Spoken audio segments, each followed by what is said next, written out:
GHK-Cu peptides is a big thing right now, and I would say almost viral. And so if you're watching this video, you're trying to decide if it's right for you, or maybe you've already decided that it's right for you and now you're trying to pick one. So I wanted to tell you about this one. I received it as a gift from the company so that I could try it out and then tell you all about it. So let's take a look at it. So this also has methylene blue in it, so it does have a little bit of blue tint to it. I love this stuff. This is what it looks like. It also has beef tallow. So we're talking GHK-Cu, copper peptides, and beef tallow. That packs a punch. So look at that. It is drying down so nicely. It's like, I expected when I got this for it to be like a thick tallow balm, and it's not. It is a nourishing, fast absorbing, like a lotion that it just is so nice. It's already absorbed. Look at that.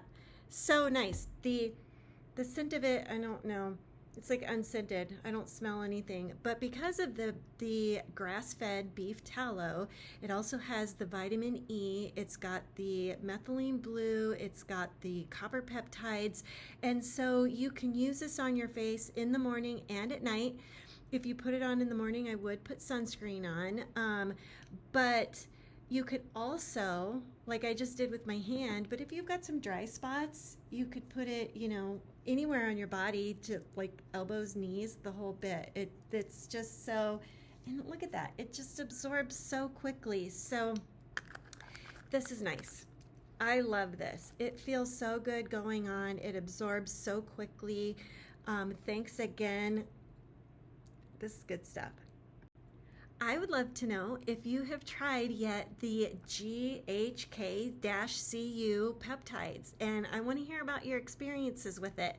I will link this down in the description so that you can go grab one for yourself.